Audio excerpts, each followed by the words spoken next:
మా చెల్లి అయితే చెప్పేసింది అనమాట. మా అక్క వాళ్ళు బీచ్కి అయితే వెళ్ళారనమాట. అవి జెల్లీ ఫిషెస్, టాటాయిస్ అవన్నీ ఇట్లా ఒడ్డుకొచ్చి పడిపోయి ఉన్నాయన్నమాట. జెల్లీ ఫిషెస్ అయితే మార్నింగ్ అయితే వెళ్ళిపోతాయి అంట అవి లోపలికి. చూడండి ఎలా పొడిచి పొడిచి చేస్తున్నారో వాళ్ళు. ఈ వీడియో అయితే నేను ఒక 4 months బ్యాక్ నేను వెళ్ళినప్పుడు అనమాట బీచ్కి. ఎంత ప్రశాంతంగా ఉందంటే బీచ్లో నిజంగా అవసరం అంటే అవసరం.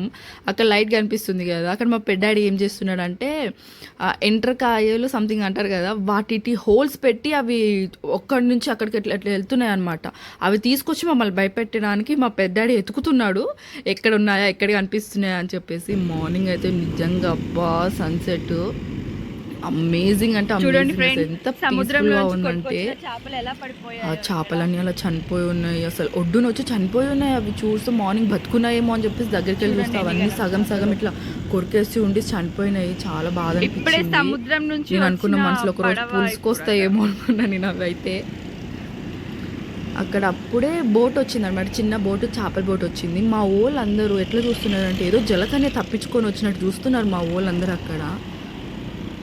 ఎంత ప్రశాంతంగా ఉందో బీచ్లో మాత్రం అసలుకి నిజంగా ఇట్స్ వండర్.